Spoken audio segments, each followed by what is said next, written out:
tardes, gracias al director del centro, Aldo Tunsi, por contar conmigo otra vez. Yo encantada por representar también al Real Jardín Botánico. Hace unos meses una periodista, Paloma Abad, me pidió un reportaje porque quería saber cuáles eran las ventajas, pero realmente científicas, de estar rodeados y de vivir con plantas alrededor, ¿no? Que esto nos viene desde muy antiguo. Entonces ella, a ese reportaje, que me lo pasé muy bien porque tuve que estar indagando también y estudiando y aprendiendo más, le puso el título para... Ah, estás tú para pasar, ¿no? Pobre. No, te va. Pues pasa la siguiente. Ella me puso por título a ese reportaje las ventajas de plantarse. Entonces hoy, con permiso de Paloma, he utilizado el mismo título porque me pareció que era estupendo para una charla como la de hoy. Les he traído una imagen de parte del Real Jardín Botánico en la que está uno de nuestros directores antiguos del siglo XIX, justo fue el director del Jardín Botánico cuando terminó la Guerra de la Independencia con los franceses. O sea, es un centro muy antiguo y ha cumplido más de 267 años de historia. Ha pasado no solamente la Guerra de la Independencia, también la Guerra Civil Española la afectó. Entonces, bueno, creo que es un sitio idílico, están todos invitados a poder visitarlo. Las ventajas de plantarse. Esta es una fórmula, la fotosíntesis, es la que en todas las escuelas, en todos los colegios de todo el mundo, esta fórmula es la misma. Y entonces, bueno, aquí podemos resumir la gran importancia de las plantas, sobre todo para el oxígeno que nos dan y podemos respirar. Eso sería como la parte más importante. Yo no voy a explicar, lo estuve explicando esta mañana a un grupo de instituto, de tercero de la ESO, lo que significara, y me costó muchísimo que me dijeran la palabra glucosa. Pero bueno, al final conseguimos que las plantas con la energía solar transforman en energía química y oxígeno, ¿no? Esta es una imagen en la que podemos ver un lugar con un árbol verde y un árbol que está seco. O sea, no es solamente que el árbol esté seco, es que esto va a llevar a todo el suelo que esté desértico, y en el otro vemos que puede ser cualquier grano, ¿no? La contaminación del aire, también el hecho de que estén árboles y plantas, vamos a tener un cielo limpio. Esto sería una imagen de un bosque tropical. Están todos los links y las que he estudiado. Y cuando tenemos plantas, sobre todo la lluvia se puede retener. Si no hay plantas, el problema es otra vez, el suelo se va y nos quedamos sin zona para poder tener más vida, ¿no?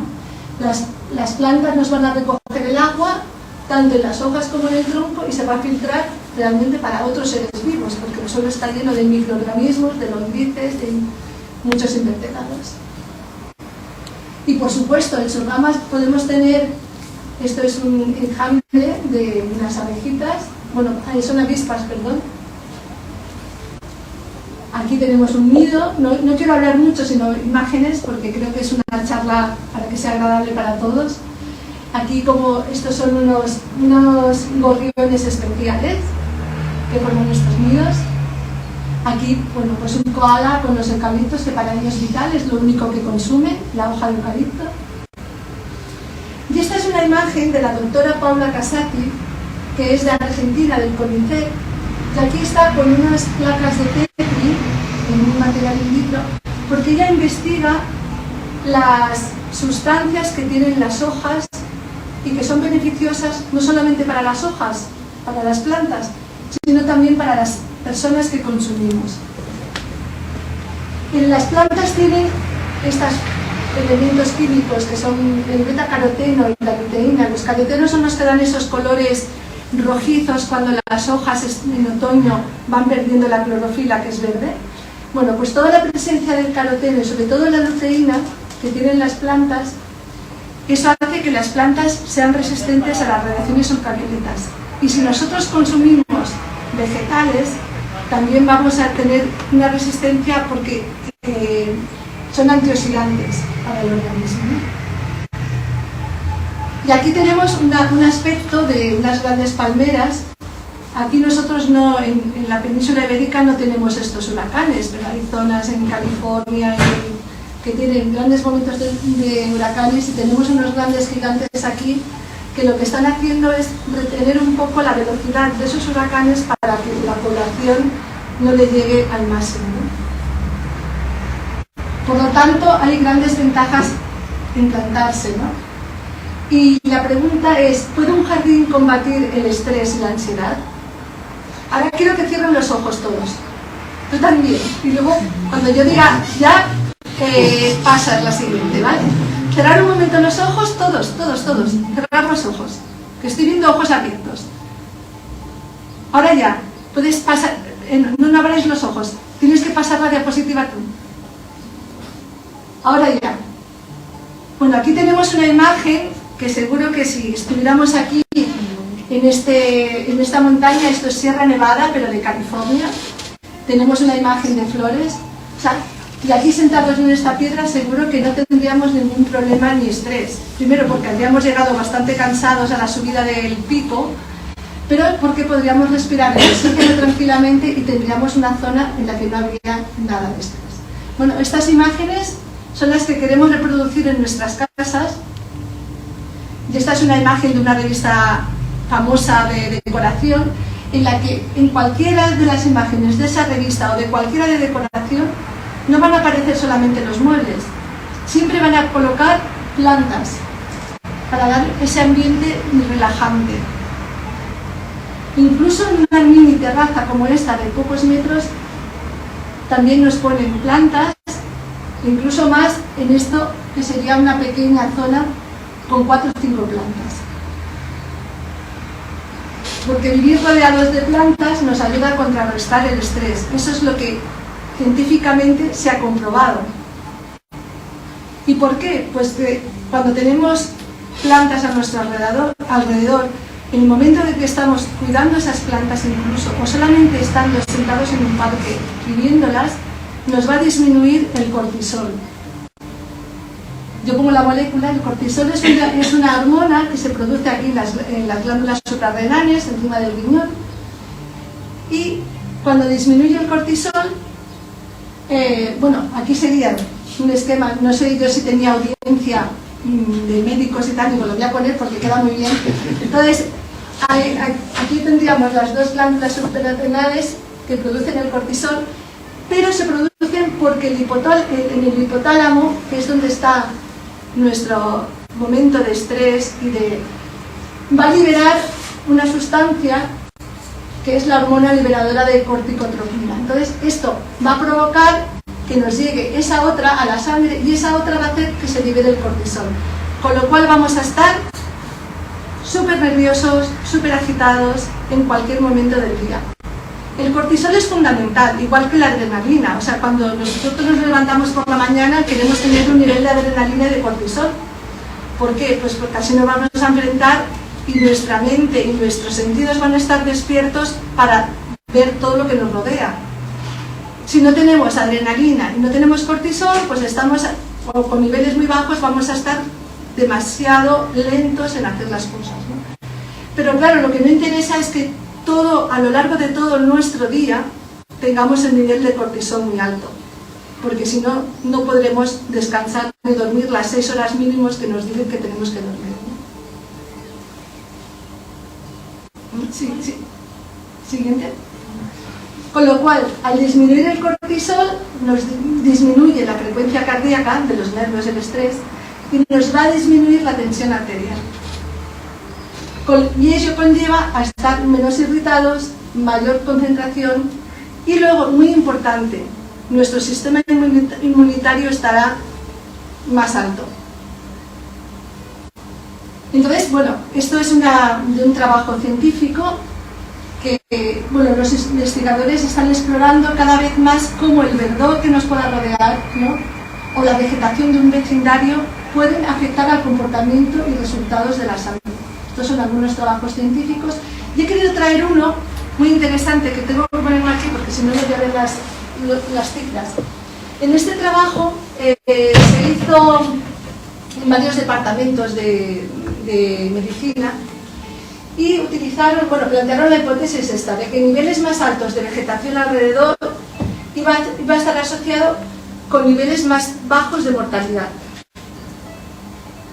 Entonces, este es el mapa de Estados Unidos y cada uno de esos puntos es una mujer, porque cogieron como, seleccionaron mujeres solamente en este experimento, y seleccionaron mujeres que eran enfermeras desde el año 1975 hasta hace como, el trabajo es del 2014, bueno, pues desde esa fecha hasta el 2014, cada año iban rellenando las encuestas de salud.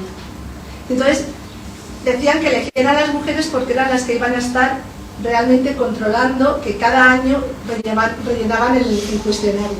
Yo no sé si eso es cierto, pero eso es lo que se ha llegado como en los cotilleos del trabajo. Bueno, pues este es el mapa de Estados Unidos, y aquí lo que tenemos es todas las mujeres, fueron más de 100, un número muy alto, que lo tengo por ahí puesto, 120 y tantas mil. Y estos son en enero, julio y septiembre las zonas de verdor. Aquí hay diferentes grados, esto sería lo más alto, el color está azulado, el máximo de verdor, y esto mínimo de verdor. ¿Vale? Entonces, todo lo hicieron con imágenes de satélite y calculaban el índice de vegetación, que se llama así, de diferencia normalizada, este NDVV, que va entre -1 y 1. -1 es muy poco verdor, estaría en lo más oscuro de estas imágenes, y el 1 lo más alto de verdor. Bueno, el N, ese es el número de mujeres que rellenaron cuestionarios desde el año 75 hasta casi el 2014, que son muchos años. Y ahí arriba en la tabla pone Greenwich, cuartil 1, cuartil 2, cuartil 3, 4 y 5, son rangos de índice de verdor, ¿no? Pero entonces también comprobaron eso, la edad, el peso, la actividad física, si eran fumadoras o no, etc. Muchos datos. Todo lo que hay por aquí son diferentes datos. Pero yo los he resumido, bueno, en los 5 cuartiles, que son estos así. Y, por ejemplo, en estos tres datos que considero bastante importantes. Hubo una tasa de 34% menor de mortalidad relacionadas con enfermedades respiratorias. El hecho de estar rodeado de verde nos parece muy claro, ¿no? O sea, ya antiguamente, cuando alguien estaba con enfermedades respiratorias, los mandaban los que podían y tenían medios a los sanatorios que estaban en las montañas, ¿no? Un 13% menor de mortalidad por cáncer y un 41% menor, que es altísimo, de enfermedad renal. O sea, que todo esto, ¿y por qué? Pues porque se hace más ejercicio, cuando tienes verdor alrededor te apetece salir a pasear. Solamente con eso ya es muchísimo, ¿no? Y ahora os quiero traer esta hipótesis de la biofilia, que seguramente la habéis oído en algunas revistas y se ve que es muy reciente, es de 1984, y que sugiere esto, que los seres humanos han evolucionado para preferir ciertos entornos naturales que son esenciales para prosperar, y prosperamos cuando hay verdor. Este sería como lo define el autor, ¿no? Biofilia, que me atreveré a definir como la tendencia innata a prestar atención a la vida y a los procesos naturales. Entonces, siempre rodeándote de plantas. Y aquí, o sea, quería resumir esto, ¿no? Que con los trabajos de estos autores anteriores se ha confirmado que el verdor beneficia a la salud al reducir la exposición a la contaminación, el calor extremo, el ruido, se aumenta la oportunidad de hacer actividades físicas, se disminuye el estrés psicológico y la depresión a través del contacto directo con la naturaleza. Y esto, por ejemplo, es una imagen en Córdoba, el Ayuntamiento de Córdoba, con varias asociaciones, y una es la asociación, creo que es Alzahara o algo, creo recordar que es así, porque son muchas asociaciones de vecinos, han buscado lugares para montar los huertos urbanos. Aquí en Madrid hay muchos huertos urbanos, más de 1000 y pico de huertos. Pueden ser muy pequeñitos, pueden ser más grandes, depende, pero hay muchos huertos urbanos. A lo mejor no todos los huertos urbanos se pueden hacer y consumir, porque están rodeados de una zona con mucha contaminación o el agua no se está utilizando. Pero solamente el hecho de estar cultivando una planta ya está haciendo bienestar. Y sobre todo para las personas más mayores. Se ha podido comprobar que gente mayor que se dedica otra vez, que vuelve, que estaba en los pisos y vuelve al huerto urbano, va a tener mejoras en las acciones con las manos, ¿no? La motricidad fina, y luego tienen un gran bienestar cuando tienen nietos y pueden explicarles a sus nietos trabajos que hacían cuando eran jóvenes, que muchos eran trabajos en el campo, ¿no? Tanto es así que en algunas empresas, que no voy a decir cuál, no sé si aparece el logo, han incluido también huertos dentro de las empresas para que los trabajadores en algunos momentos del día se dediquen a cuidar plantas y así se destresan y pueden volver al trabajo de una forma rutinaria. Esto nosotras no nos podemos destresar nunca porque estamos en el jardín botánico rodeados de plantas. La siguiente.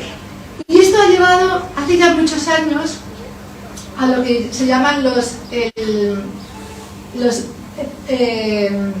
baños de bosque. Se llaman baños de bosque. Es que la palabra japonesa, me la sabía hace un rato, me la había repasado, es shirikan o algo así. Bueno, son los paseos del bosque. Esto es la tradición china, ya en la medicina tradicional china, se decía que en algunas enfermedades no se daban medicamentos, sino que solamente tenían que caminar. Entonces, ha habido un médico chino formado en Estados Unidos, que él ha estado haciendo investigación. Esto es como se llama la palabra china. Estas dos de aquí, esto es bosque. Y estos son paseos por el bosque, como una casa, ¿no? Bueno, pues el doctor Li Chi ha estado investigando y él actualmente a sus pacientes no solamente les hace tratamiento con la medicación que necesitan, sino que les receta, o sea, no sé cómo será la receta china, pero sí que les dice que tienen que hacer 2 paseos a cada semana durante tanto tiempo, etcétera, ¿no? Y esto se está imponiendo actualmente en Estados Unidos, en los países nórdicos.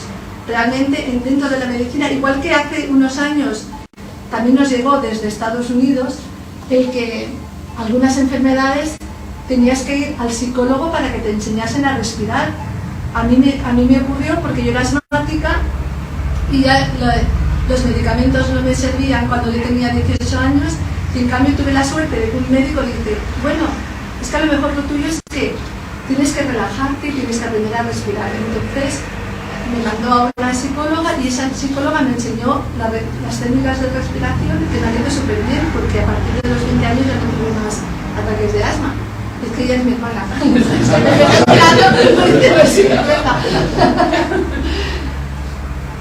Y bueno, ya para terminar, comentando con la parte de biofilia sanadora.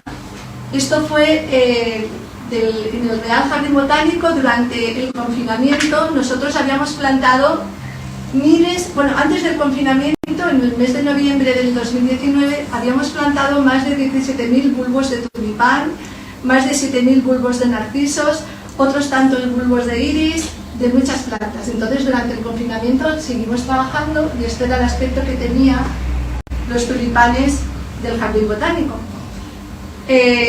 Los jardineros en el jardín, el jefe de jardinería y la directora de la escuela taller, y fueron haciendo muchísimos vídeos que se colgaron en la página del jardín para que el público siguiera viendo el jardín, ¿no? Y entonces tuvimos una llamada de Sally Huntington, que es una florista de aquí de Madrid, y se le ocurrió que qué íbamos a hacer con tantas flores que teníamos en el jardín y que nadie podía ver. Entonces, pues se estuvo hablando con la presidenta del CSIC a ver si nos daban permiso para cortar las flores, porque en el jardín nunca se cortan las flores. O sea, ya cuando están pasadas sí que quitamos, ¿no? Pero nunca cortamos flores frescas. Y entonces con la policía municipal Y Sally también, pues, se cortaron todos esos miles de tulipanes, todos esos miles de iris, de narcisos, y se llevaron, bueno, la policía municipal fue la que lo repartió en canastas las flores a diferentes hospitales de Madrid y de Guadalajara, y luego Sally, junto con también la directora de la Escuela Taller de Jardinería, Beatriz, que ya estuvo haciendo muchos días ramos de flores, bueno, muchos días no, en 2 días tuvo que hacer muchos ramos, se llevaron a residencias de ancianos, porque al menos con las flores pues daban un poquito de tranquilidad. Y bueno, esta es un poco la charla que quería. Creo que esto es el final, y estas son las flores que se llevaron. Aquí hay enfermeras y médicos de un hospital, y esta es una de las ventajas de plantarse. Muy bien.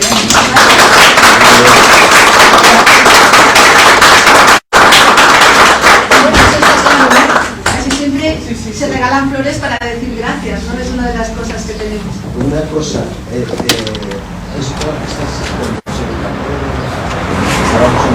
estábamos en confinamiento y las repartieron la policía municipal. Claro. Nosotros en el jardín además teníamos restricción de... O sea, solamente podían estar trabajando en el jardín, que son 8 hectáreas, 4 jardineros. La jefa, la directora de la escuela taller y 3 jardineros. ¿Por qué? Porque unos eran jóvenes y tenían hijos pequeños y tenían que cuidarlos, otros éramos mayores y teníamos que quedarnos porque pasábamos de 60 o no, o así, ¿no? Y entonces se quedó en 4, y además con el jardín algunas zonas se asalvajaron, las que dijimos, bueno, estas aunque se asalvajen un poco se pueden recuperar. En el jardín botánico entonces tenéis también rutas para en contacto con médicos, para lo que has dicho tú en cuanto al estrés y cosas de estas. De momento no, pero sí que se ha empezado ahora, estamos haciendo el jardín más inclusivo.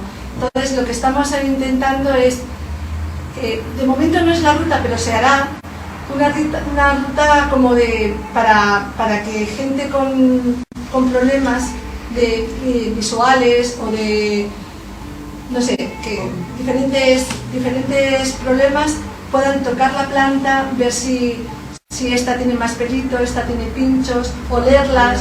Se están adaptando unas zonas para que sean más fáciles, más inclusivas, ¿no? Un jardín más inclusivo. Como taller. Pero vamos, que yo recomiendo que a cualquiera que tenga el estado de ánimo bajo, que se pase, no por solamente el jardín botánico, puede ser cualquier jardín o cualquier zona que tenga cercana. O sea, eso es fundamental. Porque, bueno, no sé, yo casi nunca estoy de baja forma, porque claro, siempre estamos ahí rodeados de plantas y ves, ¿no? Y luego, sobre todo, yo en casa, es que noto el momento que yo te dedico el sábado por las mañanas, a primera hora, o bien por la noche cuando es invierno, es verano, el momento de regar, de estar sacando aquella hoja que no toca, aquella flor que se ha puesto así, entonces te vas quedando que aunque vengas nerviosa de alguna cosa, dices, uy, qué paz me está dando esta, y lo está trabajando con las plantitas, ¿no? O sea, yo creo que, aunque sea una mínima número de plantas, hay que tener cerquita para trabajar.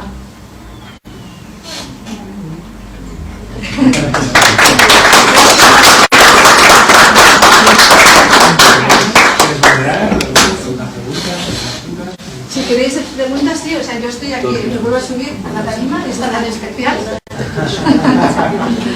Yo creo que está muy bien, ¿eh? Oye, yo es la primera vez que he dado una chapa así en unas escaleras, ¿ves? Me parece genial. Porque lo más importante no es el sitio, es la audiencia y estar en buena compañía. ¿Existe, digamos, algún sitio donde